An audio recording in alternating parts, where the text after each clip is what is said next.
Empezamos la séptima sesión del módulo Hermenéutica y esta segunda parte del módulo la vamos a dedicar a una línea hermenéutica hispana.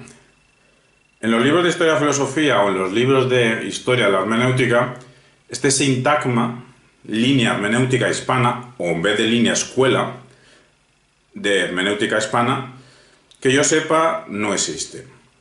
Supuestamente, los grandes de la hermenéutica, pues habría una línea alemana que vimos, más o menos en su totalidad, o sea, a nivel básico, de Dilthey, de Heidegger, de Gadamer, Nietzsche, aunque propiamente no es pensador hermenéutico, pero sí es hermeneuta y hace un reportaje muy interesante sobre la conciencia lingüística y tiene muchos seguidores que siguen en su línea, como vimos que Foucault, etc. También habría una línea francesa, sobre todo con Paul Ricoeur. Las sesiones de este segundo modelo va a ser hoy Nebrija, mañana Menéndez Pidal, Menéndez Pelayo, el tercer día la estilística española, el cuarto día Lledó, el quinto día Mauricio Beuchot y el sexto día autores vivos, Beuchot está vivo, García Carpintero, Vicente Luis Mora, Jesús G. Maestro. La expresión latinoamericana también tiene sus peculiaridades. Lo que pasa es que es un término que ya se ha implantado mucho y es difícil rectificarlo. Pero que la expresión latinoamericano o Latinoamérica no es un invento nuestro, es un invento francés, precisamente para que no haya una palabra en la que suene la palabra España o la palabra hispano, o la palabra ibero, para que no exista. Con la excusa de que hay lugares de América, que la Guayana francés, que hay sitios en los que llegó el francés, y como el francés no es una península ibérica, pues con esa excusa metieron la palabra Latinoamérica. Y ahí se ha quedado, pero empezó por los enemigos de lo hispano en general. Porque si os pregunto a vosotros cuál es el país más al norte en el que incluís en la expresión Latinoamérica, ¿cuál es? El más al norte. México. He ahí la trampa que nos han hecho los que metieron Latinoamérica. Porque si nos meten en Latinoamérica, porque en la Guayana francesa y otros sitios se habla francés, pues en un tercio de Canadá se habla francés. Entonces, Canadá debería ser un país latinoamericano con esa concepción y ninguno de nosotros piensa en Canadá cuando piensa en Latinoamérica. O sea, nos metieron una trampa y un gol por todo esto que acabo de decir, que es un gol que nos metieron los enemigos del hispanismo, para que ni la palabra hispano o España o ibero, iberofonía, ¿por qué despreciar lo portugués? O sea, el portugués es el idioma más hablado en el hemisferio sur. No es el español. En el hemisferio sur del planeta, el idioma más hablado es el portugués. O sea, el español son ahora mismo unos 500 millones que lo tienen como lengua autóctona. Si lo juntas con personas que también saben español como segunda lengua, ya llegamos a 600 millones. Pero, teniendo en cuenta que el portugués y el español son de las dos lenguas, digamos así, de presencia internacional, las dos que más se parecen, las dos que más intersecciones tienen. Las dos que los hablantes de portugués y español no necesitan un traductor para entenderse. Hombre, nos entienden más a los que hablamos español los de la lusofonía que no al revés. A nosotros nos cuesta un poquito más. Bueno, es que no es lo mismo el portugués de Brasil que el de Portugal. El Portugal es bastante más cerrado y fonéticamente nos cuesta más, ¿no? Pero lo que quiero decir es que el español y el portugués son de las dos lenguas internacionales que más se parecen. Entonces, si a esos 600 millones que os he dicho del español le sumas los 250 millones que hablan portugués, son ya 800, 850, ya se va acercando a los 900 millones del chino mandarín. Si a todo esto le juntas, bueno, y actualidad, sin hacer ficción, en la actualidad, estos 800 millones de la iberofonía es el 10% de la población mundial. Somos 8.000 millones de personas y 800 millones de personas o hablamos o entendemos portugués o español. Y la quinta parte de la Tierra, o sea, 10% de hablantes, pero quinta parte de la Tierra. Y ya haciendo ficción, asuntos demográficos, en la China van a tener una caída demográfica en 20, 30, 40 años que va a ser brutal. Porque son 1.400 millones de personas, pero hay 400 millones de hombres masculinos, sin pareja y no pueden tenerla porque hay más hombres que mujeres. Y no se pueden reproducir, porque no tienen facilidad para tener pareja. Entonces va a haber una bajada demográfica en China brutal. Por eso el gobierno chino el año pasado rompió la ley esta de política del hijo único y potenciar que tenga más hijos, pero por mucho que lo potencian no hay manera que lo consigan, porque se gastan tanto dinero los chinos en educación, porque es la manera social de ascender. Como tengas buenas notas en acceso a la universidad y te coloques en una universidad buena, acabas con una profesión muy buena. Y como no, hay muchos jóvenes chinos que se suicidan porque no tienen un 10 y tienen un 9,8 en el examen de ingreso a la universidad. Es decir, quiero decir que los chinos no están por tener muchos hijos porque les es muy caro, porque están pagando clases particulares desde que tienen 8 años para acceder a la universidad.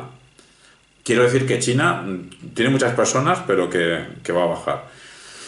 Y el español es que es la segunda lengua, pero con la conjunción español-portugués somos demográficamente somos una potencia, ¿eh?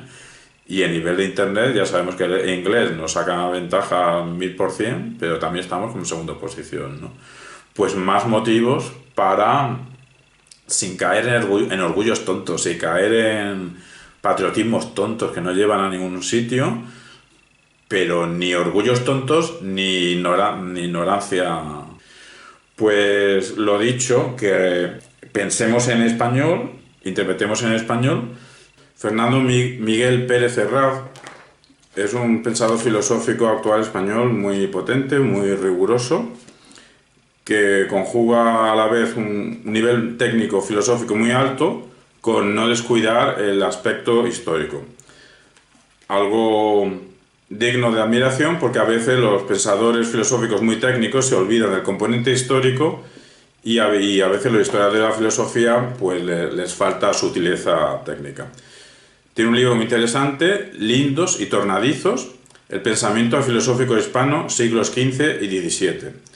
Lo de lindos es una expresión utilizada en la época que haría referencia a los cristianos viejos, que se decía entonces, a personas supuestamente puras en España, y tornadizos eran los judíos conversos, o sea, judíos convertidos al cristianismo, cristianos nuevos.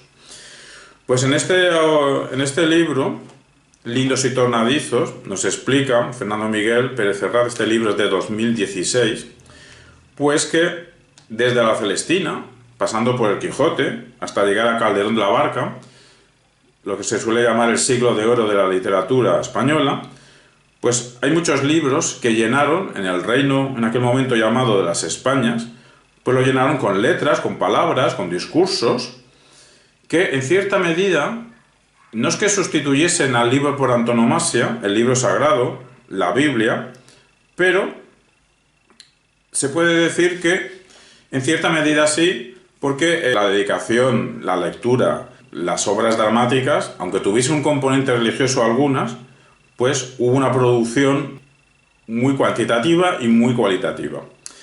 Pero en cierto modo también incluso vinieron a convertirse en nuestros clásicos, o así se pueden interpretar.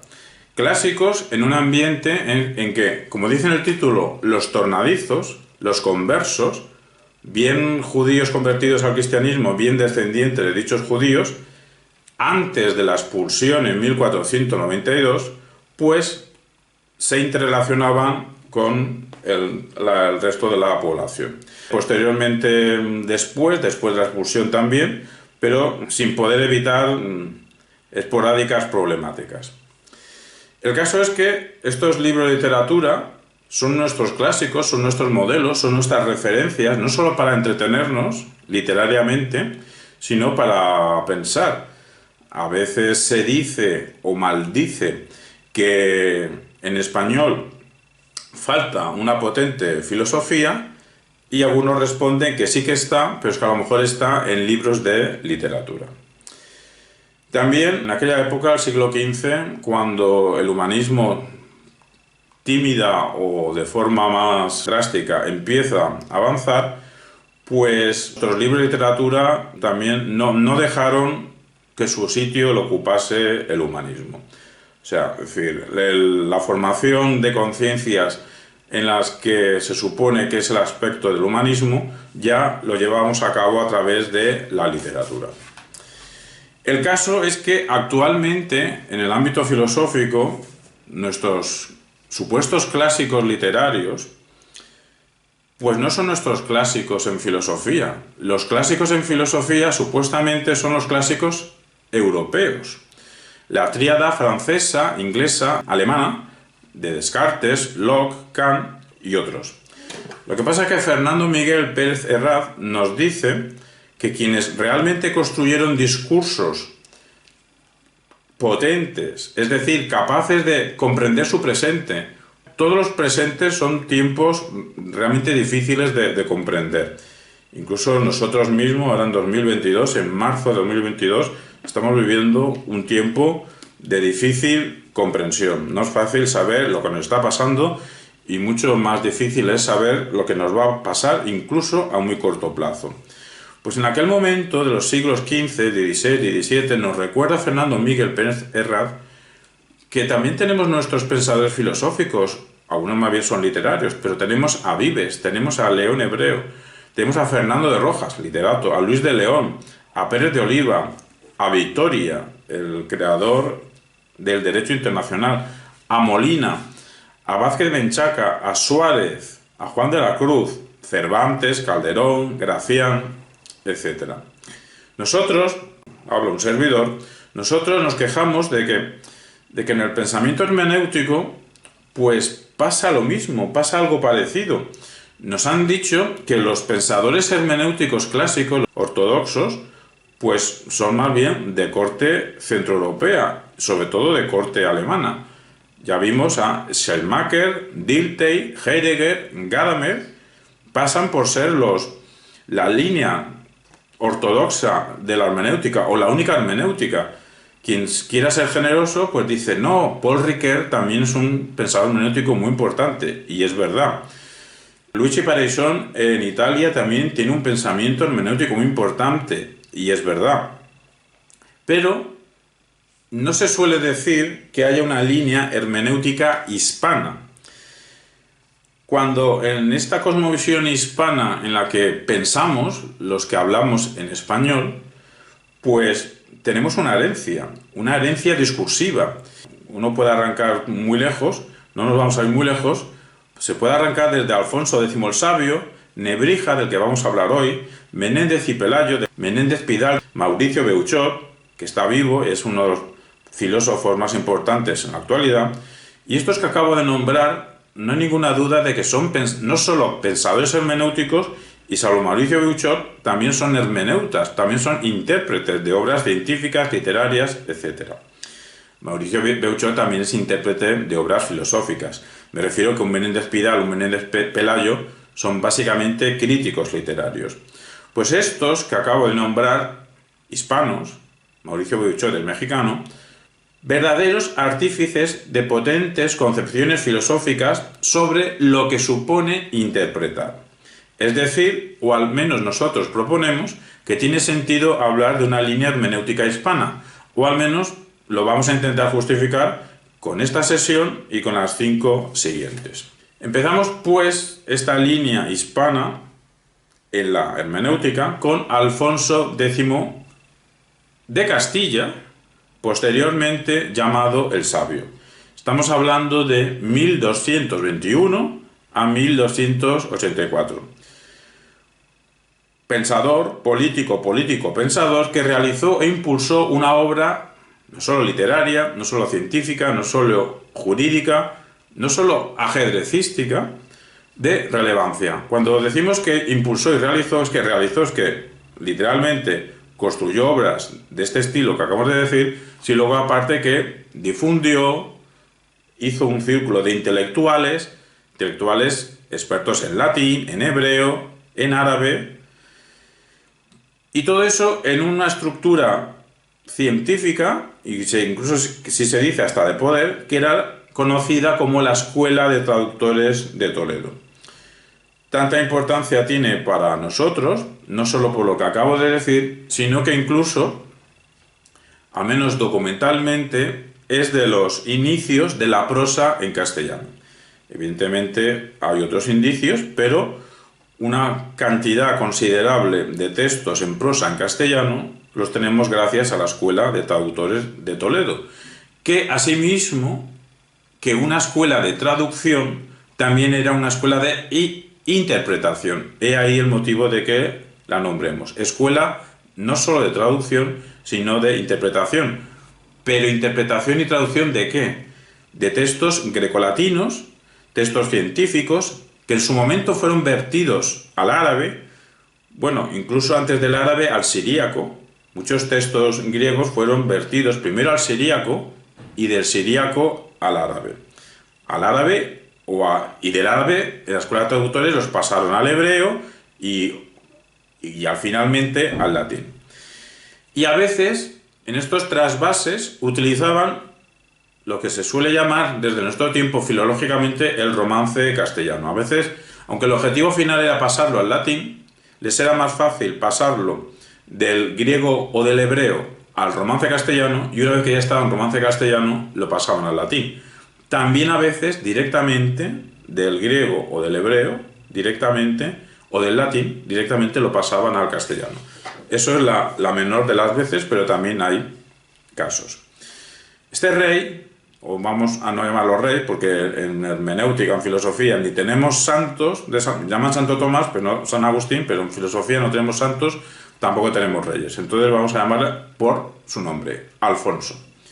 Alfonso constituyó un lugar, pero un lugar físico para escribir. Y ese lugar físico para escribir lo llamó scriptorium. O sea, y alrededor de ese scriptorium, para nosotros un escritorio es simplemente algo personal.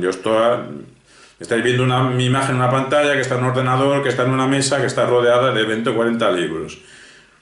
¿Eso es mi escritorio? Sí, pero por escritorio se refería realmente a un espacio, como si fuese una escuela, donde allí se reunía, donde allí vivía un conjunto de sabios, como ya hemos dicho, en lengua hebrea, árabe y latina. ¿Para qué? Para desarrollar una labor científica rescatando textos de la antigüedad, con un trabajo de traducción que, gracias a estos trabajos, habilitaron o le dieron crédito al castellano como una lengua culta, que hasta ese momento no era una lengua culta. Culta tanto en el ámbito científico como en el ámbito literario, y además como lengua de la Cancillería Real, o sea, en el ámbito político, frente al latín, que en ese momento era el idioma político y de la Iglesia. Hablar de la Iglesia es también hablar de la política. En esta época, Alfonso, había una institución que se llamaba Estudios Generales de Salamanca. Pues a esta institución le dio el rango de universidad en 1254, una de las primeras universidades de Europa. Después de este inicio por Alfonso X el Sabio, para que veamos que no solamente con Nebrija en el Renacimiento empieza la labor interpretativa, la labor hermenéutica en España, lo que pasa es que al momento de llamarlo España en la península ibérica, no solamente con Nebrija, que vamos a aterrizar ahora, que vive en el siglo XVI, 1444 a 1522, siglo XV y XVI, ya antes, un par de siglos antes, en el siglo XIII, pues ya había una fuerte labor hermenéutica en Toledo, en Castilla. Vamos ahora a Elio Antonio de Nebrija.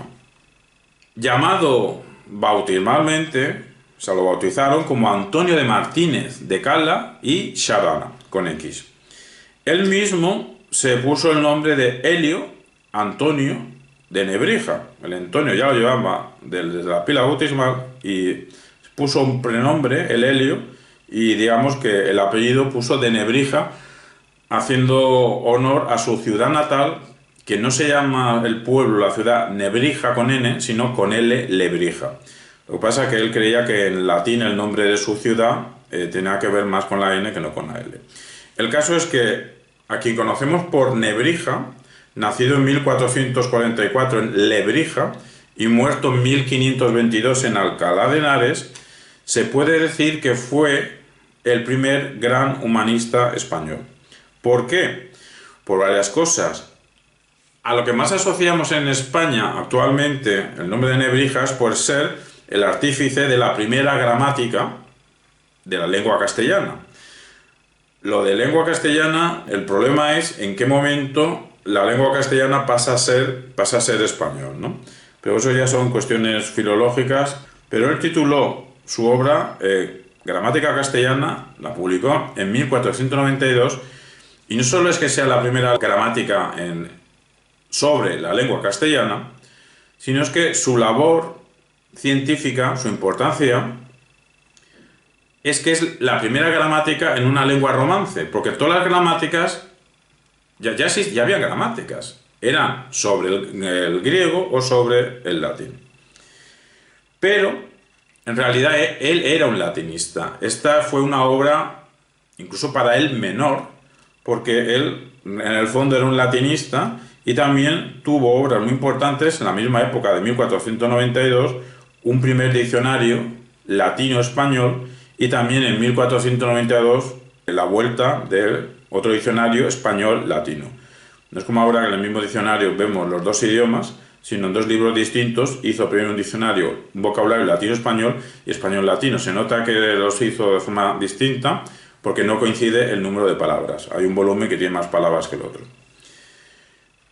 Era un latinista, fue nombrado cronista, o sea, fue un historiador, escribió sobre educación, fue un pedagogo, fue docente durante 40 años, profesor de retórica, fue traductor, fue exégeta, es decir, intérprete de la Biblia y de muchos textos latinos, fue filólogo, él a sí mismo no se llamaba lingüista, posiblemente ni existiría la palabra lingüista, pero la palabra lingüista actualmente tiene un significado y ese significado se le puede atribuir a Nebrija.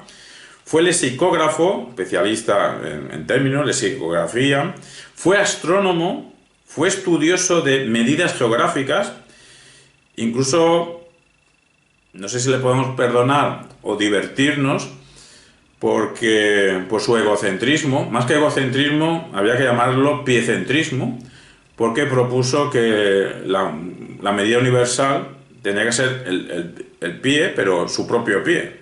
El pie de Antonio de Nebrija tendría que ser la medida universal para hacer mediciones. Docente, como ya he dicho, de 40 años, de 1470 a 1522, públicamente y por escrito, enemigo de lo que él consideraba barbarie, igual a ignorancia, amigo de la libertad de expresión y uno de los primeros que reclama los derechos de autor. Fue artífice en 1515 de lo que más nos interesa a nosotros desde la hermenéutica, de su retórica. La escribió en 1515, la escribió en latín, en un latín renacentista, no un latín clásico. La escribió en latín, Artis Rhetorica, convendiosa coaptatio es Aristóteles, Cicerone e Quintiliano, o sea, un compendio de Aristóteles, de Cicerón y de Quintiliano, que tuvo una primera edición impresa en Alcalá de Henares en 1515 y tuvo al principio varias reediciones, 1529, 1583, luego ya salta hasta 1774, 2004, desde 1774 no hay otra edición hasta 2004, 2006 y 2017, que creo que es la que tengo yo en mi mano. Supuestamente esto es un manual, un simple manual de retórica que le encargó el cardenal Cisneros al final de su vida, de los dos, tenía una edad parecida. Supuestamente solo fue aglutinando y comentando textos, como dice el propio título, textos de Aristóteles, de Cicerón o de Quintiliano, y de una obra anónima para nosotros, aunque Nebrija más bien la atribuía a Cicerón. Retórica ad Erenimum. ¿Qué hace Nebrija en esta obra, en esta retórica, que para nosotros nos parece tan importante? Cuando digo nosotros no me refiero solamente a un servidor que está hablando, sino en general el mundo de la filología y la retórica actual. Pues que hace una labor científica, hace una labor de sistematizar. Supuestamente, simplemente hacer un copiar y pegar, que diríamos ahora, pues ya demuestra una habilidad, una inteligencia en qué copiar, en cómo pegarlo, pero no puede evitar comentarlo, no puede evitar poner ejemplos propios, y quien conoce la retórica de Aristóteles, de Quintiliano, de Cicerón, pues aprecia en qué momentos pues pone de su cosecha, y a veces incluso es explícito. En el prólogo deja bien claro que él no se quiere mojar, que simplemente va a decir lo que otros han dicho. En el prólogo él dice que es un adaptador simplemente, pero realmente está haciendo aportaciones muy interesantes para nuestros intereses de la hermenéutica, que ahora os voy a comentar, y por eso me ha llamado mucha la atención la figura de Nebrija. Nebrija, en el siglo XVI, a principios del siglo XVI, cuando se publica esta obra, pues inaugura medio centenar, posteriormente a esta retórica en latín, habrá otro medio centenar de retóricas en latín en España, del latín renacentista, todas en latín con la excepción de una retórica de Miguel de Salinas, retórica en lengua castellana, en 1541. El resto son en latín. Pero todas siguen a Nebrija en un aspecto muy importante, la sistematicidad programática. Y ahí el aspecto de carácter científico que le otorga a la retórica, que bien le va a la retórica para quitarse de encima ese prejuicio que todavía nos ha llegado, como si la retórica fuese simplemente un juego de astucias para engañar, manipular al oyente, al escuchante o al lector, o un conjunto de artificios para escribir de forma bella. Esa es una de las maneras de entender la retórica. Otra es la retórica como ciencia del discurso. Nebrija, por su actitud científica sistemática, estaría en esta línea. El magisterio de Nebrija estuvo en Salamanca, estuvo en Sevilla, finalmente en Alcalá de Henares, que he dicho antes que el cardenal Cisneros le encarga redactar su manual de retórica. Manual de retórica en el que él plasma toda su experiencia docente de 40 años de docencia en retórica, y al principio nos hace una definición, o más que una definición, el lector nota cómo se refiere a la retórica. Y enseguida vemos que para él la retórica es un objeto, sí, es algo, es una cosa concreta. Me refiero a que no es solamente un medio, como acabo de decir, un medio para embellecer discursos o un medio para manipular el auditorio. No, es algo. Y como es algo, ese algo que sea la retórica es susceptible de ser examinado, sistematizado, puesto en orden, ordenado, organizado, de una forma estructural y coherente. Nebrija es que Nebrija, mientras habla de lo que otros han dicho sobre retórica, no puede él dar su consideración sobre qué sea el hablar, y atribuye al hablar un rasgo que es connatural a todos los seres humanos. Quizás pueda tener un optimismo Nebrija en el sentido de que él se cree, nosotros también somos ingenuos porque nos gusta que leer a gente precisa, aguda y brillante. Desgraciadamente no podemos serlo, pero nos gusta leer gente precisa, aguda y brillante, y Nebrija creía que el hablar es tan connatural a todos los seres humanos que todos los seres humanos nos expresamos de una forma precisa, aguda y brillante. Posiblemente Nebrija, él sí que se expresaba, menos sabemos cómo se expresaba por escrito, él sí que se expresaba de una forma precisa, aguda y brillante, y ese rasgo propio lo extendía al resto de la humanidad, cuando sabemos que no todos somos precisos, agudos y brillantes. La diferencia es que a algunos nos gustaría tender hacia eso. Pues esta capacidad natural que Nebrija nos la otorga a todos los seres humanos, a lo mejor la tenemos y pues habrá que potenciarla entonces, tampoco tiene razón Nebrija, pues se ha desarrollado, él dice que ya se ha desarrollado al máximo. Y se ha desarrollado al máximo y la retórica es esa técnica que ha sido capaz de organizar los saberes acerca de cómo hablar en público, hablar y escribir en público. Eso es la retórica.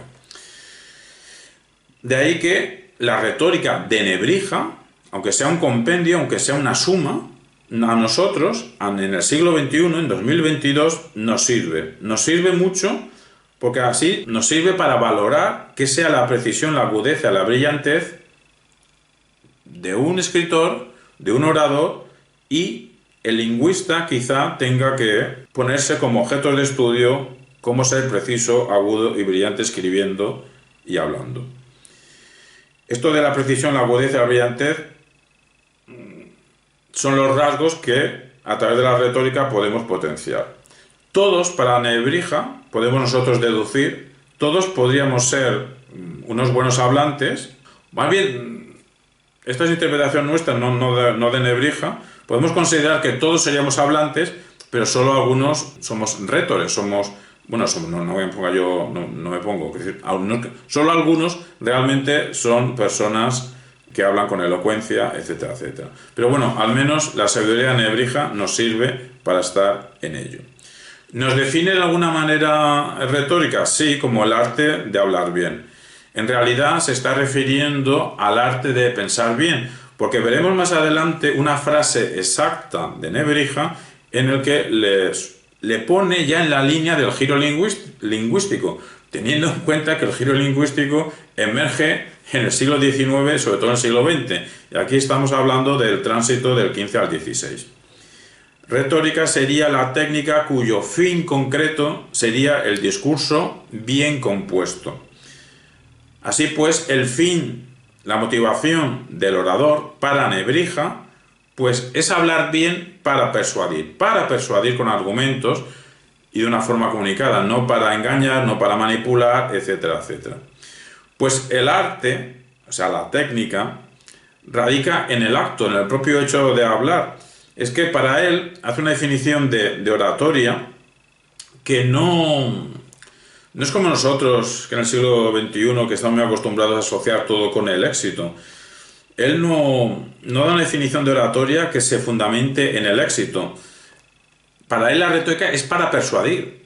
Pero mientras tú intentes persuadir y hagas lo mejor que puedas para persuadir, si luego persuades o no persuades, o hay otro que persuade mejor que tú, pues digamos que Nebrija no ve ningún problema en eso, porque si nosotros triunfamos, ¿cuándo triunfamos? A lo mejor en el siglo XXI diríamos, solo triunfamos si ganamos al otro, si refutamos al otro, si convencemos al otro. No, Nebrija nos da otra lección. Dice que realmente triunfamos cuando utilizamos bien la retórica, aunque no convenzamos. Aunque no convenzamos, al contrario, o a la audiencia, si hemos utilizado bien los resortes argumentativos, pues podemos quedarnos por satisfecho. Quien está introducido en la historia de la hermenéutica, y ahora voy al meollo, lo más importante que voy a decir, no descubrimiento, porque tampoco nos queremos poner aquí de descubridores, pero igual que si uno... Ahora tenemos todos gafas de pensadores hermenéuticos, entonces a lo mejor por eso veo hermenéutica por todos lados.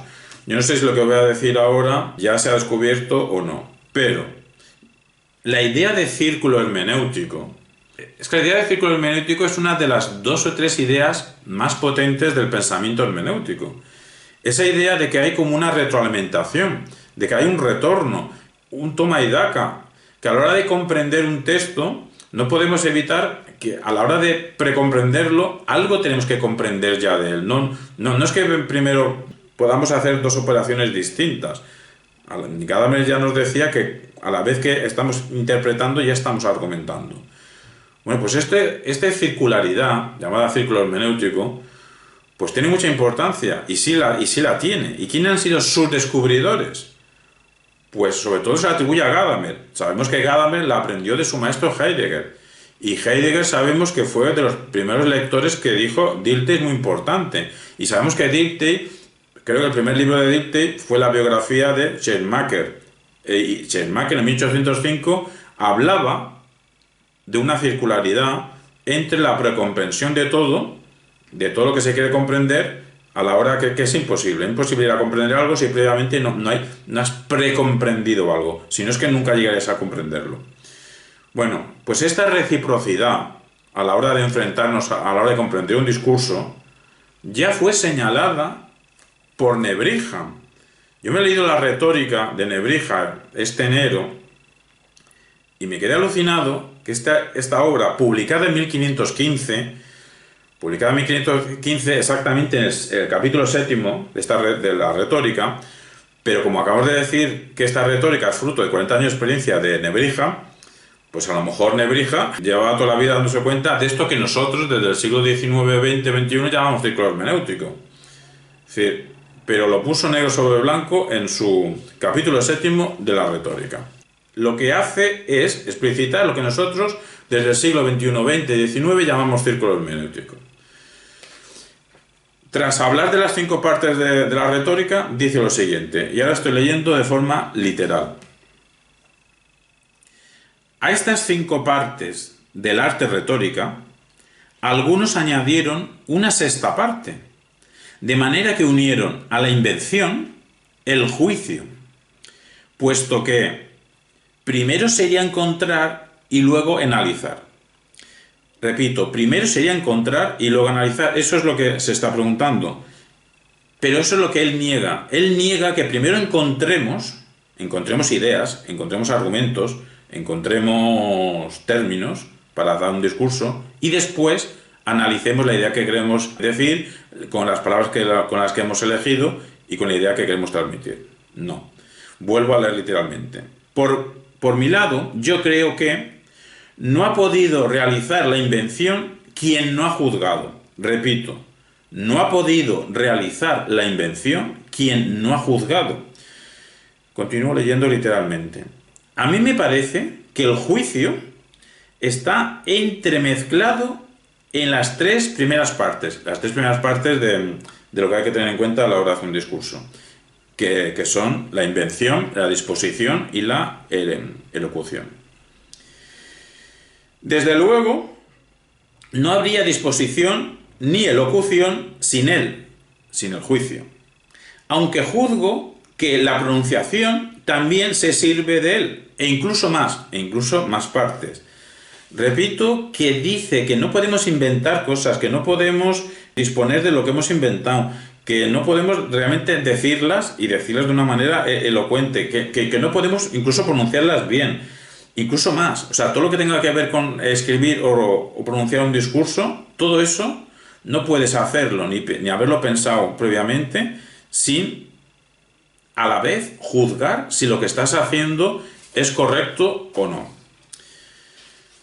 Y continúa Nebrija, y leo literalmente.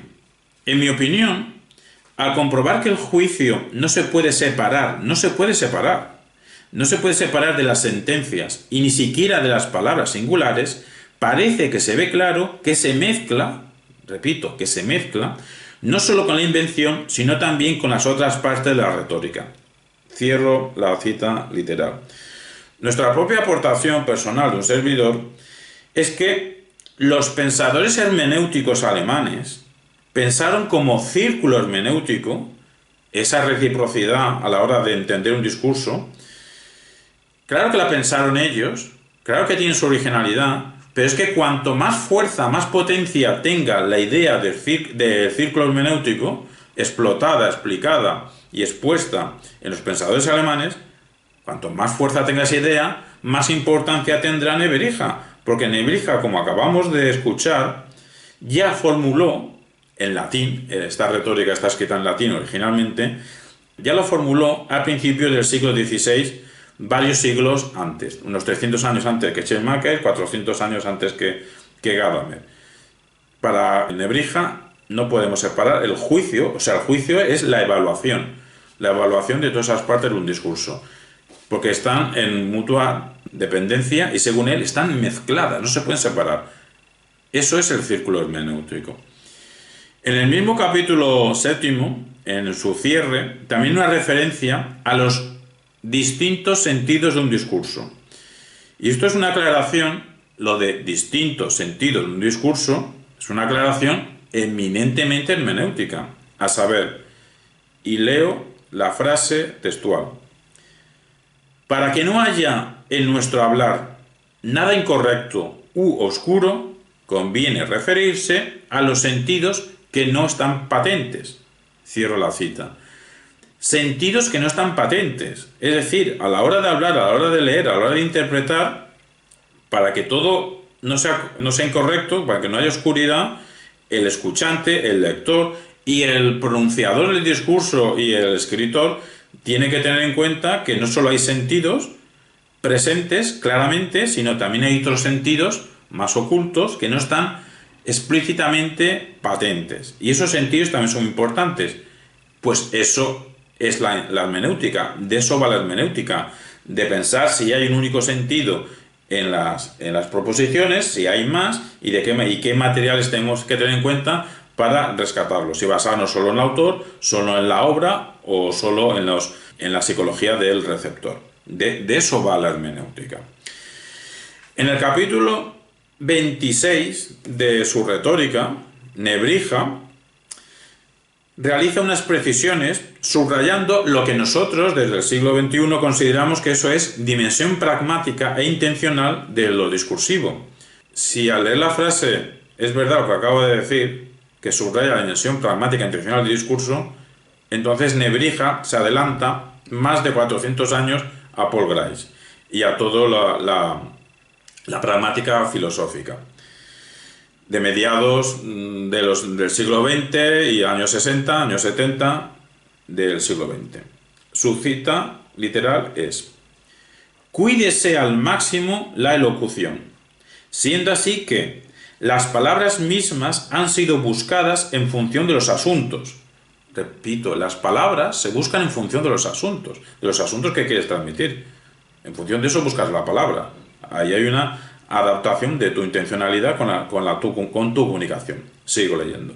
Resultando más plausibles las que manifiestan mejor el sentido de nuestra intención y logran lo que queremos en el ánimo de los oyentes. Fin de la cita. Repito, el sentido, resultan, las palabras son más plausibles, el discurso es más plausible, las que manifiestan mejor el sentido de nuestra intención y logran lo que queremos en el ánimo de los oyentes, logran lo que queremos en el ánimo de los oyentes a partir de nuestra intención. Si esto no es pragmática intencionalista de Paul Grice, pues se parece mucho.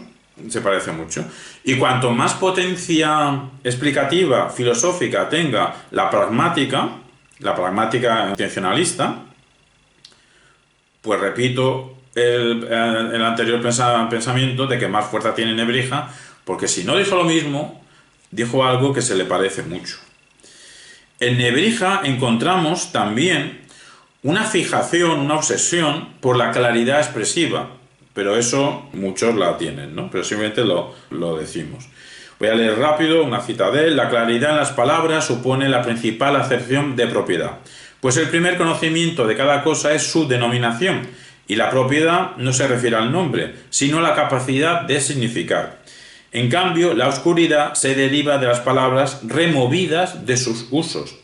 Se ha de evitar, en primer lugar, la ambigüedad, que nada falte ni nada sobre, y así el discurso resultará plausible para los doctos y llano para los indoctos. Cierro la cita.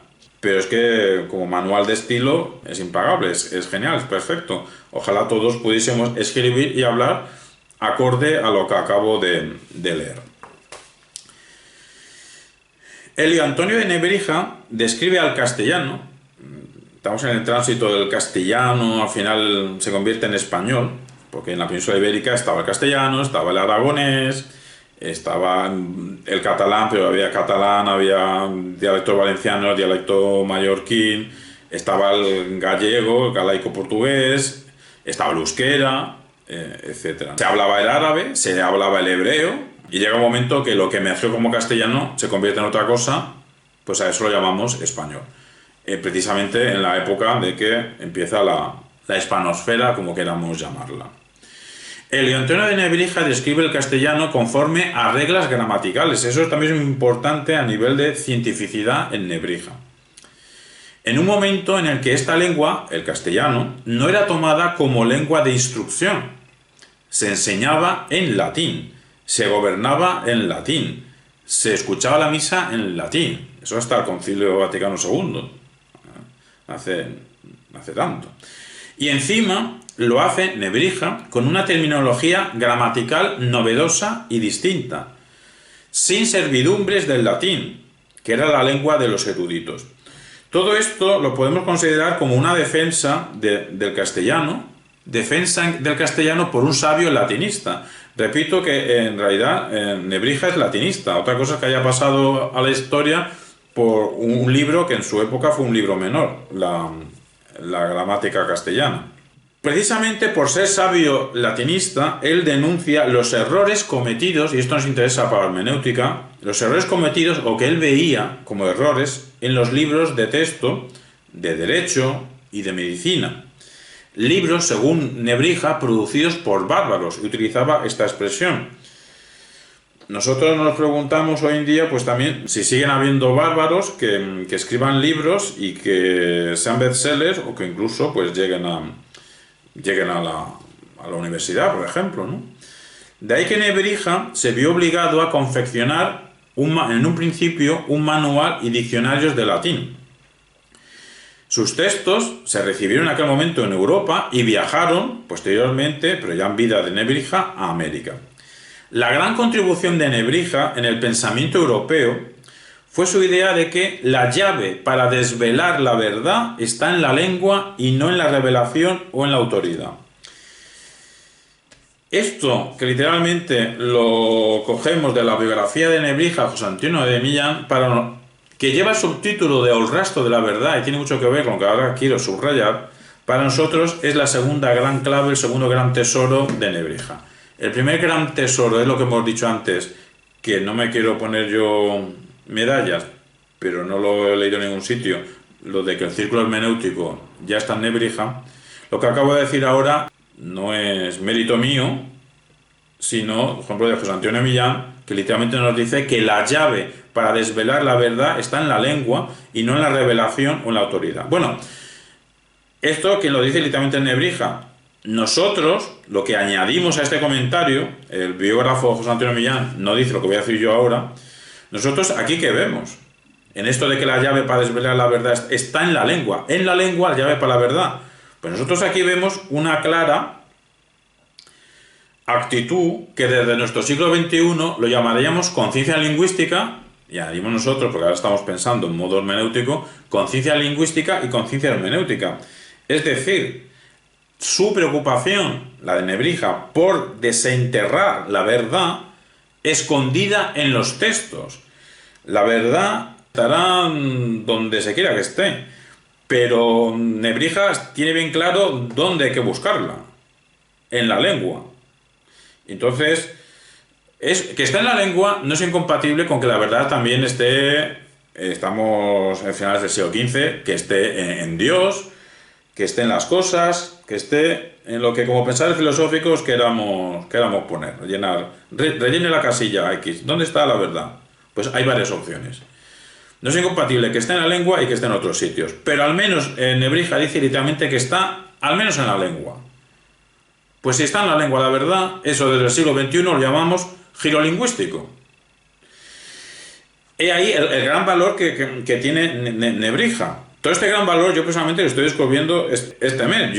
Nebrija, todos sabemos que es el creador de la gramática y nuestra ignorancia se quedaba ahí hasta hace poco. Bueno, pues parece ser que si todo lo que estamos diciendo es una interpretación medianamente razonable, la de un servidor, estas dos cosas juntas, la de circularidad, el círculo hermenéutico, y lo que ya está, en lo que nosotros llamamos giro lingüístico. No estoy diciendo que él decía que tiene que haber un giro lingüístico. Solo digo que lo que él dice, nosotros desde ahora llamamos giro lingüístico.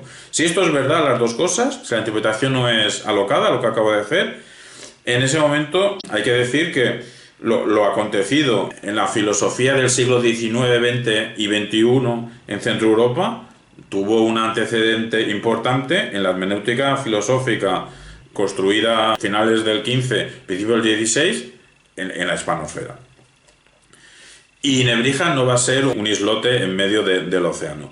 Ya hemos visto que antes ya estaba escuela de traductores, no se llama escuela de intérpretes, ¿no? Pero era escuela de intérpretes de Toledo. Y después de Nebrija es un archipiélago, no es un islote Nebrija ahí en medio. Por todo esto, Nebrija resulta una figura clave, una figura contemporánea. Ahora mismo en España hay muchos artículos sobre Nebrija por su centenario, quinto centenario, y Lola Pons es una profesora de la Universidad de Sevilla que nos explica muy bien, tiene un artículo, ponéis Lola Pons Nebrija y sale un artículo muy interesante de por qué es una figura contemporánea Nebrija. Si el libro más importante de su época, de la época de Nebrija, era la Biblia, Nebrija no pudo evitar analizarlo, llegando a poner en duda, Nebrija, algunos pasajes de la tradición recibida. Lo que le hizo reaccionar. Le hizo reaccionar a él diciendo, cuidado, que aquí hay unos errores que copista tras copista los vamos heredando.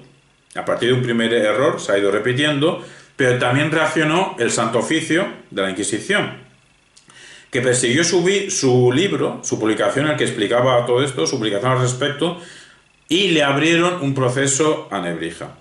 Estamos, pues, lo decimos nosotros del siglo XXI, ante un problema hermenéutico. Bueno, para Nebrija sería un problema vital, porque le abrieron un proceso sobre un problema que nosotros llamamos hermenéutico, de cómo hay que interpretar la Biblia.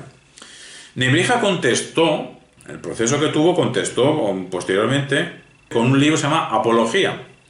Y ese libro de Apología ya tiene una carga política muy potente. Otra vía por la que Nebrija es súper actual. Porque en Apología, como le están criticando a él por expresarse de forma rigurosa, de forma científica, Nebrija no es que dé opiniones. Es decir, Nebrija pone proposiciones y justifica por qué otros se han equivocado. Él no es que opine, él muestra y demuestra. Pues y por eso le acusan. Pues él, al defenderse, hace un elogio al respeto cívico que tenemos que tener a la hora de pensar y escribir en público. Si la gramática castellana fue en su tiempo, el tiempo de Nebrija, una obra ignorada y vista como una extravagancia, hay una frase que siempre ha tenido actualidad. Tiene una frase en Nebrija que dice que la lengua siempre fue compañera del imperio. Ese es un tópico que siempre se ha usado. Lo que pasa es que a veces hay quien utilice esta frase de que la lengua siempre fue compañera del imperio como para acusar a Nebrija de un imperialismo aquí hispánico, etcétera, etcétera, cuando hablando... Él publicó esto en 1492, pero es que ya a la reina Isabel le enseñó un esbozo de este libro varios años antes de cualquier excursión, como lo queramos llamar, hacia América. Cuando Nebrija dice lo que la lengua siempre fue compañera del imperio, está pensando en el Imperio Romano. El Imperio Romano, allí donde iba, se acompañaba de su lengua y todos los imperios. El caso que se dice como si Nebrija pensase que Castilla podía ser una nueva Roma. Subraya Lola Pons, a la que me referí hace un momento. Lola Pons le quiere defender y dice que esta idea fuerza de Nebrija del entrelazamiento lingüístico imperialismo, esta idea fuerza de Nebrija no hay que tomarla como la exhibición de un imperialismo asociado a una supuesta pureza lingüística del castellano, que cuando el régimen franquista, cuando la dictadura de Franco desde 1939 a 1975, pues al principio Nebrija tuvo muchos halagos, muchos elogios, el franquismo veía en Nebrija un héroe, y evidentemente es un héroe por las cosas que he dicho antes, su círculo hermenéutico, su giro lingüístico, etc.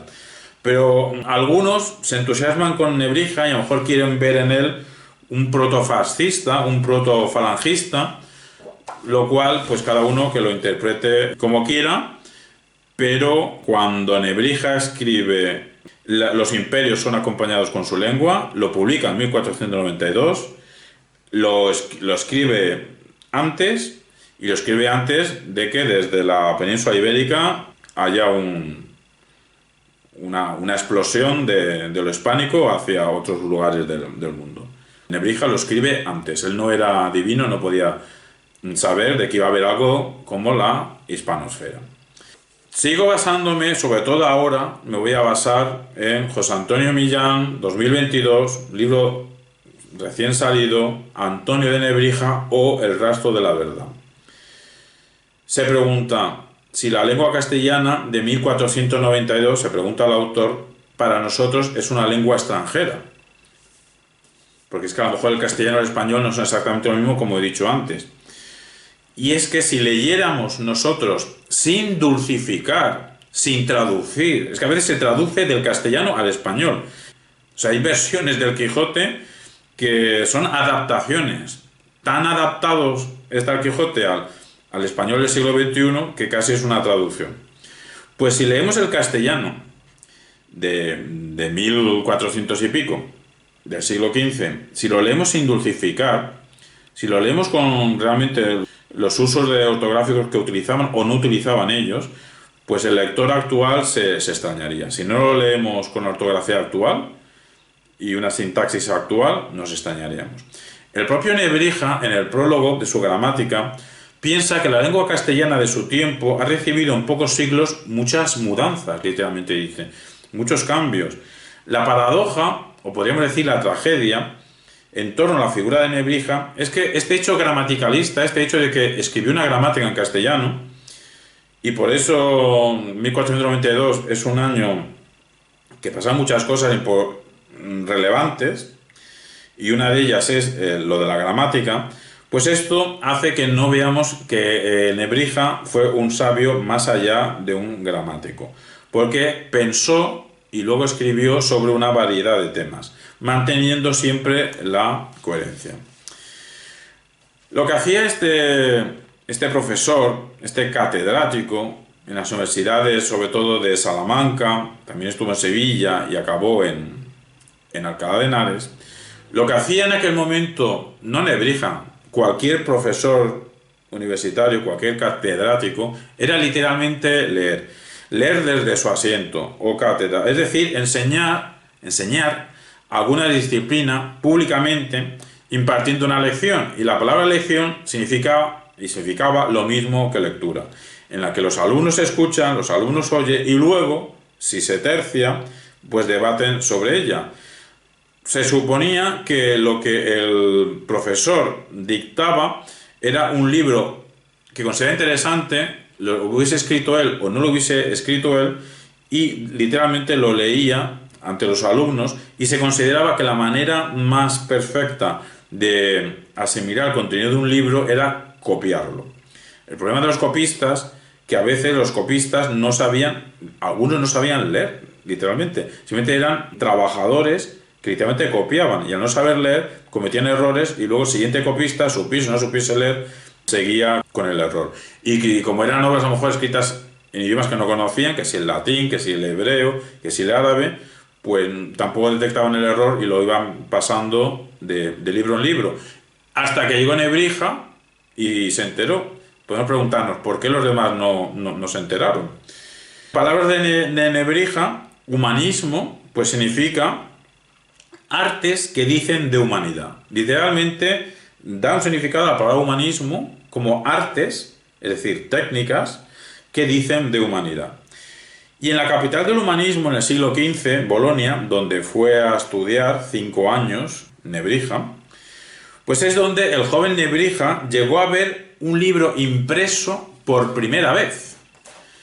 Hasta que no llegó a Nebrija nunca había visto un libro impreso. Y eso es súper importante porque José Antonio ya nos explica que Antonio de Nebrija y sus coetáneos, evidentemente, no solo él, pero como Nebrija cuando ve ese libro impreso era joven, no había escrito todavía nada, pues todo lo que va a escribir cuando llegue ya a Castilla, toda su producción directamente está pensada para la imprenta. Y nosotros ahora, en el siglo XXI, sabemos que los medios técnicos, los medios tecnológicos sobre los que escribimos y mediante los cuales escribimos, literalmente, digo físicamente escribir, nos influyen a la hora de pensar y a la hora de transmitir. Incluso se puede reconocer si una obra ha estado escrita originalmente en las antiguas máquinas de escribir o ha sido escrita en procesador de textos informático, etcétera. Pues si es verdad que la tecnología físicamente modela nuestros cerebros y luego eso se aprecia en nuestra manera de escribir, pues Nebrija tuvo en cuenta que su producción iba a ser para la imprenta. Hemos dicho que cambió su nombre en latín a Aelius Antonius Nebrisensis en un mundo universitario del siglo XV que lamentablemente era normal acceder a los puestos universitarios por recomendación en el siglo XV y estamos en el siglo XXI. Cada uno sabrá pues si sigue esta actitud o no. Asimismo, al menos en Salamanca, era un mérito para ser profesor, para conseguir una cátedra, haber sido estudiante de la misma. O sea, ahora mismo incluso ahora se vería, bueno, se vería como un defecto quien quiera verlo como un defecto. Algunos vemos no hay ningún problema que seas profesor en la universidad que has estudiado. El problema es que algunos, minoritarios será, que son profesores donde estudian, pues llegan por amiguismo, enchufe, endogamia. De esto se quejaba Nebrija ya en el siglo XV. De hecho, lo del enchufe ya se quejaba Platón en su momento, del amiguismo y de la corrupción. Pues esto pasaba en las universidades españolas del siglo XV y siglo XVI. En julio de 1475, Nebrija, en Salamanca, tiene un contrato para dar lecciones diarias, una de poesía y otra de oratoria, por un periodo de 5 años, con la obligación de aportar sus propios libros. ¿Qué libros aportó? Los que literalmente había copiado en Bolonia o se había traído de Bolonia. A Bolonia llegó por beca, lo cual él siempre tuvo a gala que llegó por beca, lo cual quiere decir que llegó por sus propios méritos. Le dieron la beca porque se supone que alguien pensó que este joven merece la pena que estudie. No llegó al colegio se llamaba el Colegio de Españoles. Luego se llamó Real Colegio de Españoles, pero en la época de Nebrija se llamaba Colegio de Españoles en Bolonia, que iban allí a estudiar. A estudiar teología. No es que es un error considerar que Nebrija fue a Bolonia para saber qué era el humanismo. Él fue a estudiar derecho romano y a estudiar teología. Lo que pasa es que una vez en Bolonia se empapó de las novedades que había en aquel momento, novedades que nosotros llamamos humanismo, y en época de Nebrija ya se empieza a utilizar esa expresión. El caso es que ganó una cátedra de gramática por oposición antes de tener una titulación superior. Por eso le obligaron, te damos la cátedra, pero en 3 meses tienes que obtener el título, el grado de maestro, y como mínimo 3 años más, bueno, como máximo 3 años más, tienes que obtener el título de doctor. Parece ser que sus enseñanzas se caracterizaban por el rigor a partir de una gran cantidad de trabajo.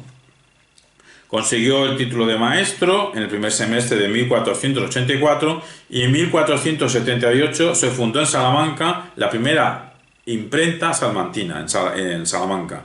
Ya he dicho que eso es muy importante porque amolda Nebrija su manera de escribir pensar al nuevo medio de la imprenta. Y aquí un detalle muy importante. Manualmente se escribía con una letra que en aquel momento se llamaba letra gótica, y los primeros libros que se imprimieron también se utilizaba la letra gótica. Lo que pasa es que entonces una serie de intelectuales que nosotros llamamos humanistas, y Nebrija fue uno de ellos, consideraba que no se podía leer con claridad en esa letra gótica, esa letra, digamos, estrecha y alargada, que no sé si quedará bonita o no bonita, esos a juicio de los ojos que lean, pero dificultaba su lectura. Y Nebrija se dio cuenta que si se dificulta su lectura, se dificulta su comprensión. Entonces Nebrija fue uno de los humanistas que más detestaron esa letra gótica y consiguieron cambiarla, consiguieron que los impresores la cambiaran por otro tipo de letra redonda y legible. El tipo de letra que Nebrija suponía que fue usada por los romanos.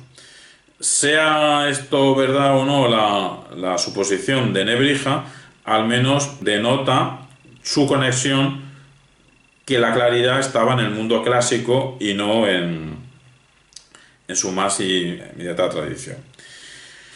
El caso, todo esto es importante porque la nitidez de la letra implicaba claridad de las ideas. Pero que lo que acabo de decir no es con repercusión nuestra, no es un pensamiento nuestro, sino es que literalmente Nebrija lo decía. Cambiemos el tipo de letra porque con una letra dificultosa de leer, las ideas no llegan o llegan oscuras. ¿Queremos calidad de ideas? Pues nitidez de letra. En 1481 se publicó en latín sus Introducciones Latinae, menos la gramática y otro libro sobre los días, casi todos los que escribió en latín, menos un par de obras que lo escribió en castellano. Escribió en español diríamos, introducción al latín, para evitar la confusión entre sus estudiantes. Al principio tenía estudiantes de bachillerato, porque él consideraba que en su época ya la gente no entendía el latín, la gente no hablaba bien el latín, y como toda la enseñanza se hacía en latín, si no dominas el idioma en el que se enseña, ¿qué vas a aprender?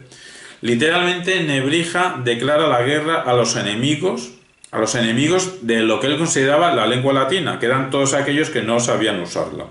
En enero de 1487, Nebrija presentó en Salamanca a la reina Isabel, lo que he dicho antes, un adelanto de su gramática castellana, 1487, y se publica en 1492.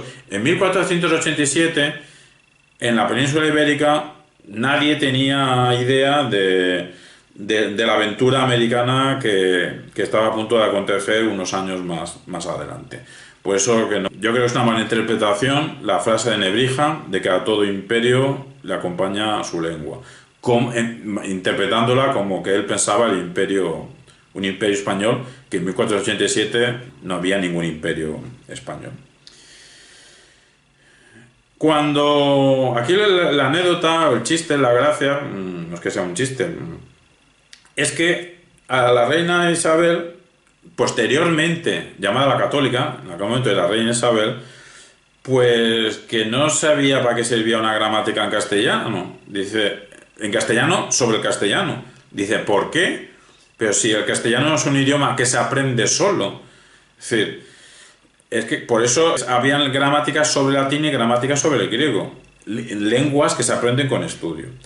En aquel momento, un profesor llamado Hernando de Talavera acudió en defensa de Nebrija, porque si no tenía con el beneplácito de la reina, su libro no se iba a publicar, entonces no tenía sentido que investigase. Y Hernando de Talavera dijo, bueno, los pueblos vencidos, para que los pueblos vencidos puedan entender nuestras lenguas, pues les será más fácil si tienen una gramática sobre nuestra lengua, para recibir nuestras leyes. Y repito que es una mala interpretación por esto de pueblos vencidos. Estamos hablando de 1487. Es muy claro a qué pueblos vencidos se estaba refiriendo. Pues a la comunidad judía y a la comunidad árabe. Eso es lo que se está refiriendo por pueblos vencidos. Ver otros pueblos vencidos de ultramar no tiene ningún sentido en 1487. Publica también Nebrija una obra titulada, la titulamos nosotros en español, Elementos de Cosmografía, en Salamanca.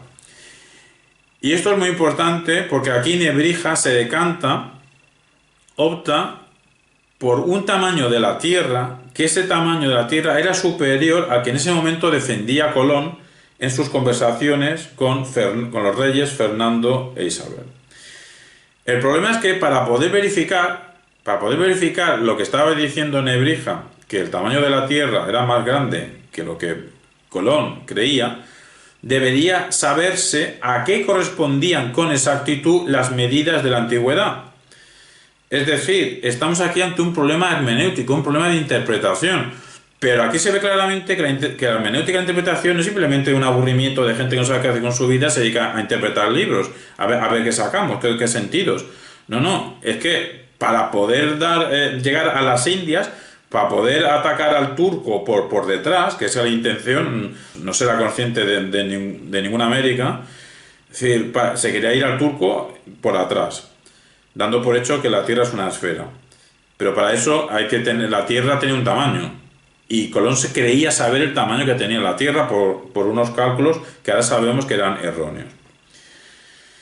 Pues Nebrija decía que cómo vamos a saber exactitud la medida de la Tierra si no interpretamos lo que los antiguos tomaban por medida. un problema hermenéutico, aunque sea un problema geográfico, de la ciencia de la geografía me refiero. Otra obra, y esta sí que es en castellano, como dije antes, una obra que titulaba Tabla de la diversidad de los días. Era costumbre en aquellas universidades, y esto es muy interesante, a menos nosotros lo vemos muy interesante, tomaremos nota para otras ocasiones, terminar los cursos con una repetición de alguna clase. Todos sabemos, o al menos es algo habitual, que antiguamente, digo, las universidades del siglo XIX y del siglo XX, pues algunos profesores de cierta importancia, al empezar un curso, pues hacían una lección inaugural de ese curso. Y cada año era importante, a ver, Habermas, que todavía está vivo, pues era importante a ver de qué iba la lección inaugural de Habermas de este año, de este curso. Lo que mi ignorancia desconocía es que también existía lo contrario, y lo veo más interesante. Repetían, la última clase del curso era una repetición de lo que el profesor consideraba la clase más interesante que había dado nunca.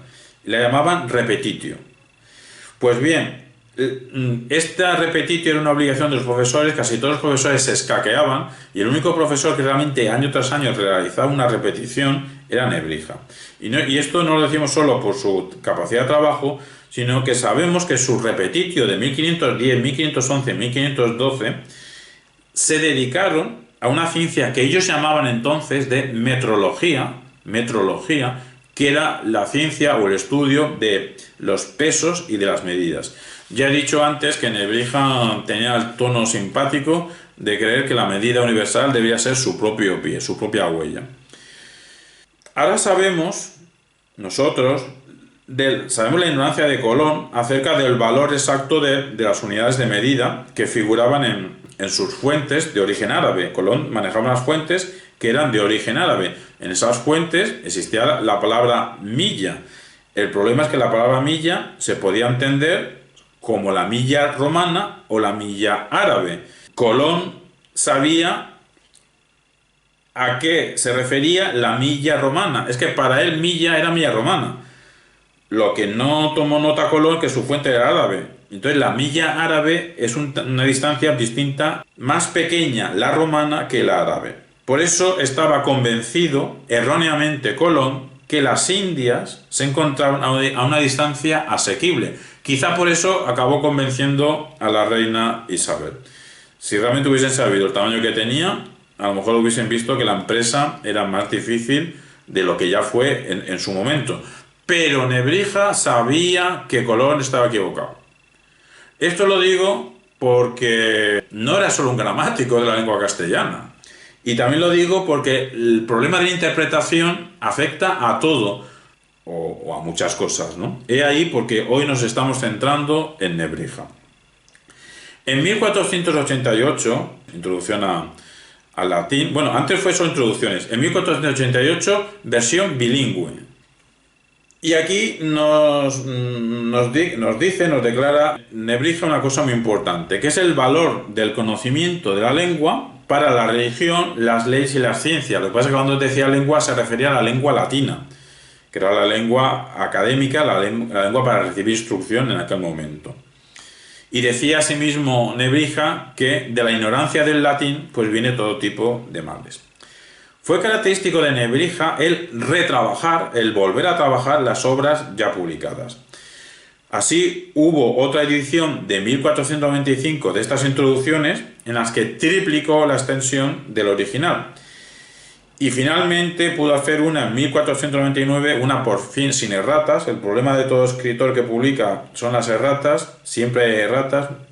Nebrija y el resto de los humanistas llegaban a estar presente en el proceso de la imprenta, en las impresiones.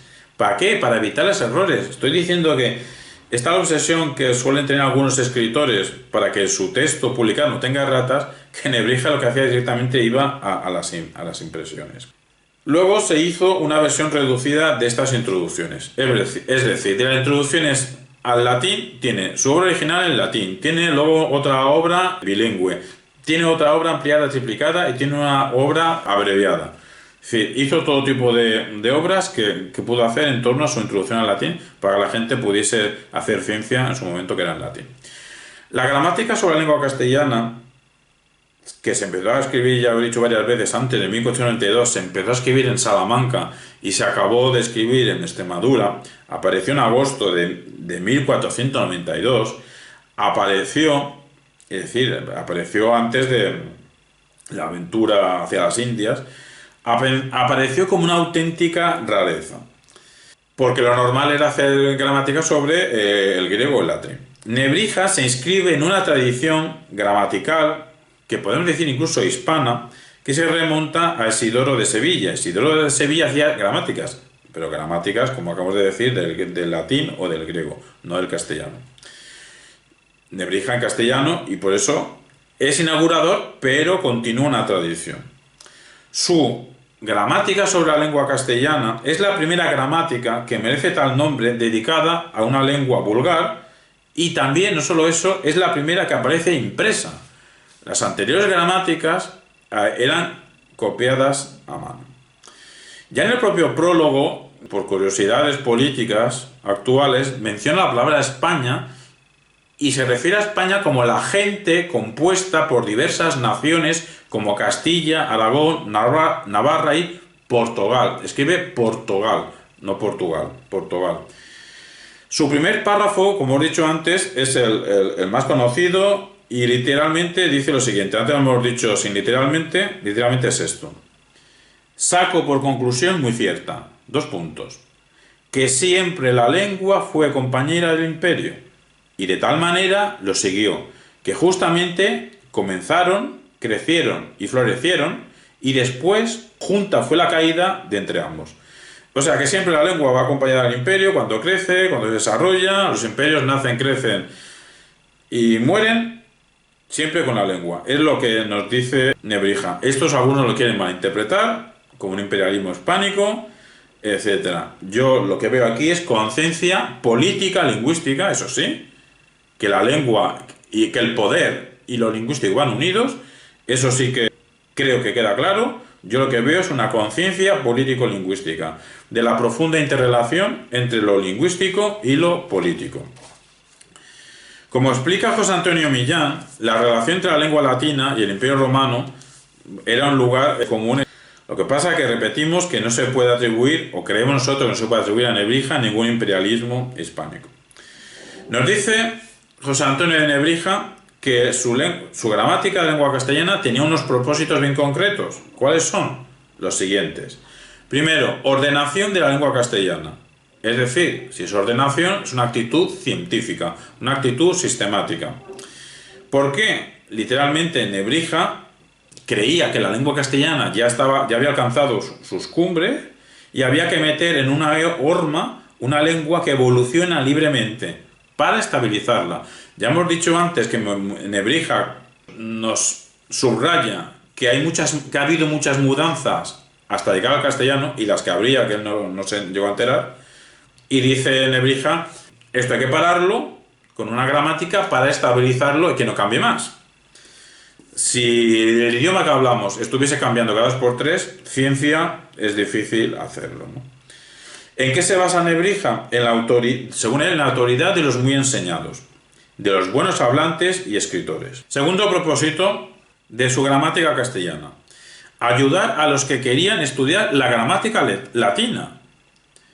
Como los castellano hablantes no sabían latín, necesitas estudiar latín para ser alguien de provecho, pues vas a aprender latín a través del castellano. Y el tercer propósito de la gramática castellana era para que los pueblos vencidos recibiesen las lenguas del vencedor.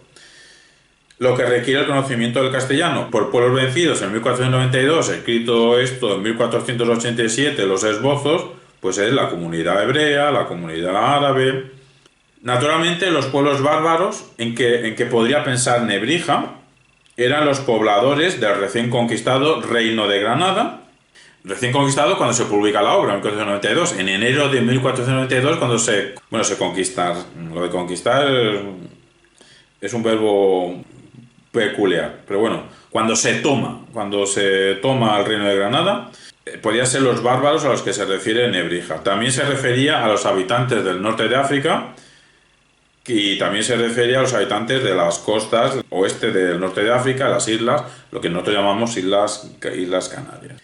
En esta gramática del castellano, Nebrija sigue los principios del hispano-romano del siglo I quintiliano. Textualmente es: así tenemos que escribir como pronunciamos y pronunciar como escribimos. Escribir como pronunciamos y pronunciar como escribimos. Aunque mucha de su terminología proviene de la tradición gramatical grecolatina, en ocasiones Nebrija prescinde de dicha tradición cuando no la ve apropiada. Nebrija exhibe una notable atención a la lengua hablada. Eso es una diferencia con el resto de gramáticos que hacían gramáticas del griego y del hebreo, por la sencilla razón de que entre su mundo circundante no había tanta gente hablando griego antiguo y hebreo. Nebrija exhibe una notable atención a la lengua hablada. La fuente de la norma puede ser doble para Nebrija. Por un lado, puede ser el consentimiento de los pueblos, y por otro lado también puede ser la autoridad de los que bien hablan, de los que bien escriben. Una cosa muy interesante que nos dice José Antonio Millán es que, aunque según Nebrija las normas vienen bien por consentimiento o bien recurrimos a la autoridad, hay una tercera vía que Nebrija la sabía, aunque no la nombra, y José Antonio Millán nos recuerda que de facto, realmente los que cambiaban el idioma eran los correctores de las imprentas. Eran ellos los que acababan fijando normas, bien sea por error o bien por intereses propios. Cuando se inventaron los impresores, en el español las mayúsculas no se acentúan, no llevan tilde. Cuando sí llevan tilde, lo que pasa es que en su momento les era difícil poner la tilde a las mayúsculas y se inventaron que no se había que acentuarlas. El caso es que la gramática castellana que estamos diciendo de Nebrija, a pesar de ser una novedad, en su momento no gozó de ninguna fama, y de hecho no se volvió a reimprimir hasta el siglo XVIII. Aunque sí que tuvo una influencia en las posteriores gramáticas en otras lenguas en Europa. Intelectuales alemanes siempre han tenido mucho conocimiento de lo que se pensó y se escribió en España. Siempre conocieron muy bien a Suárez, que escribía en latín, conocieron muy bien a Baltasar Gracián, que ya escribía en español. Cervantes lo conocían perfectamente en Alemania. El mismo año de 1492 vio la luz también el diccionario latino-español con 28.000 entradas, y también, al revés, español-latino con 22.500. No son las mismas entradas. No los hizo a la vez. Aquí hay un dato curioso, pero tiene una importancia relativa.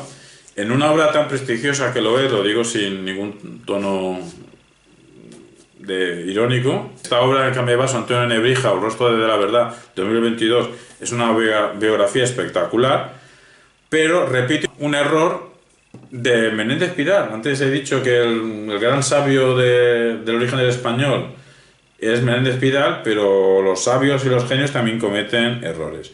Entonces, en este libro de José Antonio Millán nos dice que la segunda parte del diccionario, la versión español-latina, es de 1495. ¿Por qué? Se basan solo en la palabra canoa. Como la palabra canoa está en la versión del español-latino, dice no puede ser 1492, porque la palabra canoa es una palabra americana. Entonces no puede ser del 92, porque incluso se publicó antes de la aventura hacia las Indias, ¿no? Y esto es de Menéndez Pidal y se ha arrastrado hasta 2022. Pues actualmente podéis buscar en YouTube José María Bellido Nebrija, y podéis encontrar 3 vídeos muy interesantes de él, y en el último explica José María Bellido que esto es un error monumental. La palabra canoa es una palabra que procede del portugués que se ha usado en África, y ya en 1616 Leopoldo Lugones demuestra la etimología de canoa procedente del portugués, en 1616, lo cual quiere decir que Menéndez Pidal a principios del siglo XX debería haberlo sabido y debería haber reconocido que esa segunda parte de Nebrija es del año 92 y no del año 95. Bueno, esto no tiene ninguna importancia, pero es una curiosidad, es un error que se repiten. ¿No dice Nebrija que se repiten los errores? Pues mira, en torno a él también hay errores, sobre él, no de él, que se repiten. Nebrija consideraba su propia obra de diccionario español-latín un hito contra la ignorancia, porque ya hemos dicho que lo que él quería que se hablase bien en español. Pero todo esto porque nos importa a nosotros, no por lo que acabo de decir, sino que también Nebrija en este diccionario fue el primero en otra cosa. Fue el primero en poner la lista de las palabras en castellano, del castellano, por orden alfabético. El orden alfabético también fue el primero Nebrija en utilizarlo. Nos dice José Antonio Millán que a lo mejor Alonso de Palencia a lo mejor se le adelantó, porque en 1490 tiene unas obras sobre vocabulario en latín y en romance, y no tenemos en la totalidad de la obra, no la tenemos, y entonces a lo mejor se adelantó. Y a lo mejor esas obras le sirvió de acicate, de aliciente a Nebrija para él hacer su propio diccionario, ¿no? Si no fue el primero, pues sería el segundo, en poner el orden alfabético del español. Una vez que Nebrija ya había culminado todos estos trabajos que estamos diciendo para mejorar la enseñanza del latín, decide dedicarse al estudio de las escrituras. Y ahí viene la importancia de la hermenéutica. Ya en 1502 ya tenía ciertas obras en las que ponía en duda muchos vocablos, muchas sentencias del texto de la Biblia, y esto es una cuestión que parecía que era de teólogos. Desde Nebrija esto es una cuestión también de filólogos. Digamos que esta irrupción de Nebrija empezó una especie de batalla entre la ciencia de la filología y la ciencia, como se quiera llamar, de la teología. El delito en que supuestamente habría incurrido Nebrija fue pensar que su propia autoridad, su propio saber como gramático, estaba por encima de los saberes de los teólogos, los cuales los teólogos basaban sus saberes en un texto que, según Nebrija, podría estar corrupto. La corrupción del texto de la Vulgata, o sea, de la Biblia pasada traducida al latín, para Nebrija eso era algo muy peligroso. Estamos en principios de 1505, había una vacante de cátedra de gramática en Salamanca, recae la cátedra sobre Nebrija, en una universidad que entonces tenía 3.000 estudiantes y en una universidad en la que era normal el uso del latín en la enseñanza. Lo que pasa que dice Nebrija que también era normal que algunos profesores poco esmerados en el cumplimiento de sus obligaciones profesorales pues no dominaban suficientemente el latín, y mucho menos entonces sus alumnos. Y el problema se acrecentaba por el carácter vitalicio de las cátedras. Nebrija se quejaba en su momento de que las cátedras fuesen vitalicias. Para Nebrija las cátedras tenían que ser, como luego fue en Alcalá de Henares, cátedras temporales, de hasta 4 años. Te dan un puesto de profesor universitario y en Alcalá de Henares, una universidad nueva en aquel entonces, a principios del siglo XVI en España, pues los puestos eran hasta 4 años. Luego ya se vería si renuevas o no renuevas, ¿no? La curiosidad es que en los procesos de selección para catedrático votaban los estudiantes. Votaban los estudiantes, y lo que pasa es que se quejaba Nebrija de que los estudiantes eran fáciles de conseguir su voto a partir de almuerzos, de regalos, de promesas, etc. Llegó un momento, una cátedra que salió en Salamanca, fue curioso de que los estudiantes no votaron a Nebrija precisamente por ser riguroso y votaron a otro más joven que creían que era un profesor más benévolo, más fácil. La gracia está en que cuando se utiliza se abre esa cátedra, la Universidad de Salamanca dice que esa cátedra de prima gramática, esa cátedra tenía que seguir, gramática en latín, no en español, era la cátedra, tenía que seguir el profesor que fuese el dictado del libro de Nebrija de introducción al latín, escrito en latín. La gracia está en que Nebrija no fue apto para poder ser un profesor que leyese el libro escrito por el propio Nebrija. Por todo esto se fue a Sevilla, luego a Alcalá de Henares. El caso es que en todo este proceso exhibe Nebrija su disconformidad con la traducción que tenía la Vulgata en latín, Y ahí tiene los problemas. Se le abre un proceso inquisitorial a Nebrija. Deza es el inquisidor que le acusa, el que le juzga, y Deza tenía una enemistad muy fuerte con la nueva figura eclesiástica en ciernes, en ascenso, que era Cisneros. Y como Nebrija era amigo de Cisneros, castigar a Nebrija era como castigar a Cisneros. Como he dicho antes, este proceso, Nebrija al final se defiende posteriormente con su libro de la Apología, que es muy importante contra toda servidumbre y toda dominación que de forma tiránica son las expresiones de Nebrija, no son nuestras, que de forma tiránica no te permita, dice Nebrija, respetando la piedad, estamos en una época religiosa, Nebrija era creyente, que no te permita, respetando la piedad, decir lo que pienses, ni siquiera escribirlo a escondidas en tu casa, se queja Nebrija. Es que si te pillaban escritos en tu casa contrarios al dogma de la fe, pues también podías tener problemas importantes. Nebrija se defendió a sí mismo diciendo que la intención suya, la intención que le animaba era corregir los errores en la transmisión del texto sagrado, para devolverle su primitivo esplendor. También se le acusó a Nebrija de judío, y podemos preguntarnos si Nebrija era judío. La respuesta que da José Antonio Millán, razonadamente, es que no, porque Lebrija, esa zona se llama la frontera. Esos pueblos de la frontera fueron repoblados tras la expulsión de los moriscos con población no judía. También en este ataque inquisitorial que he dicho, Nebrija no en ningún momento está escrito que sufriese ningún ataque por una posible condición judía. También sabemos que la condición de converso, de cristiano nuevo, de cristiano procedente del judaísmo, ser converso en aquel momento impedía la docencia universitaria. Y solamente, por ejemplo, entre 1503 y 1513, Nebrija se presentó a 4 oposiciones. Si Nebrija hubiese sido un converso, en alguna oposición se hubiesen dado cuenta. Y el último dato, el propio hijo de Nebrija, llamado Sancho, obtuvo un certificado de pureza de sangre. ¿Cómo iba a tener su hijo un certificado de pureza de sangre si Nebrija hubiese sido judío?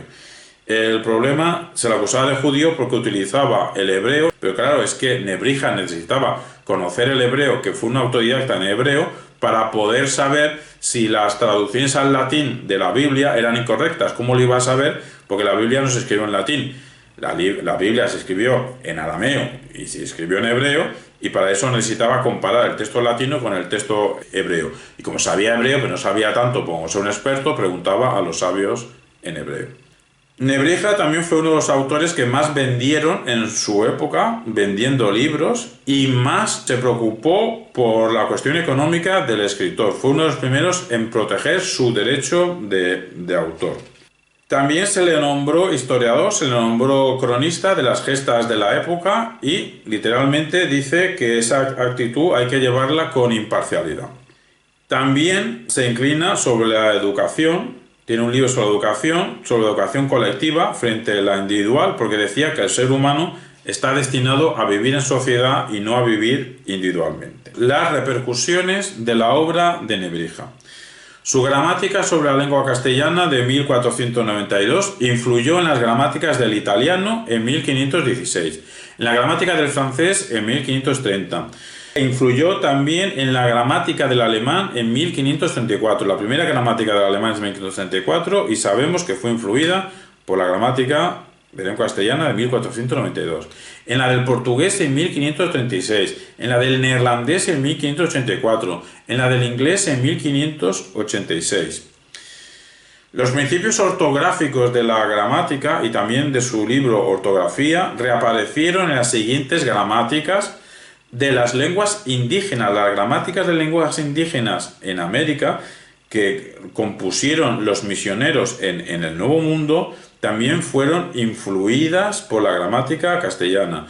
Supongo que lo sabéis, pero había en los primeros años de la hispanosfera, en lo que llamamos América, había un interés en que los indígenas no supiesen leer y escribir castellano o español, por la sencilla razón de que a ver qué obras, qué libros iba a llegar a sus manos, a ver qué ideas iban a tener y a ver sus cabezas cómo iban a cambiar. Interesaba, por motivos políticos, aumentar el número de cristianos en América.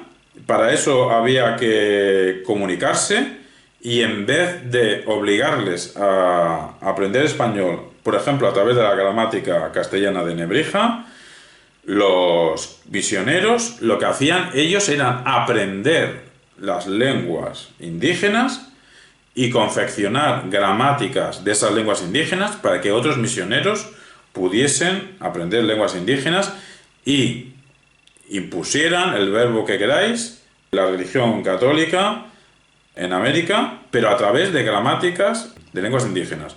Repetimos que para nosotros la más importante de todas estas obras terminológicas, diccionarios, gramáticas que escribió Nebrija, es que en todas estas obras se trasluce una conciencia lingüística, una conciencia de la importancia del lenguaje, una conciencia epistemológica política, una conciencia de la importancia que el conocer tiene que ver con la política, un entrelazamiento de lo que dice Nebrija como el juicio, o sea, evaluación del juicio con el resto de partes del discurso, y eso es un antecedente clarísimo del círculo hermenéutico, y lo que hemos dicho en su momento de que a la verdad se llega por el lenguaje, y lo que a la verdad se llega por el lenguaje, eso es conciencia lingüística.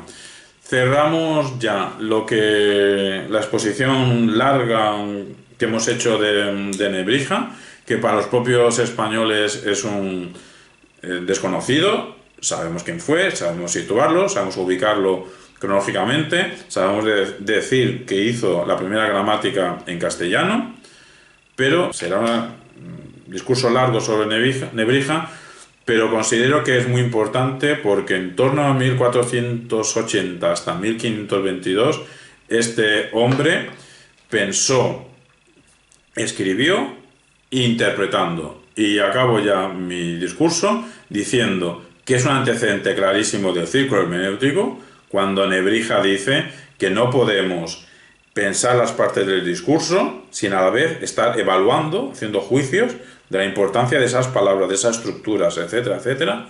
Y su frase literal de que la verdad está en la lengua, eso es claramente un antecedente de la conciencia lingüística, del giro lingüístico. Sus obras, tanto sus diccionarios latinos como su gramática, se extendió por Europa y se extendió también por América. Es que América, decimos América por entendernos, en aquel momento eran las Españas, pero que se difundió por América, sí, porque en aquel momento era España, eran las Españas.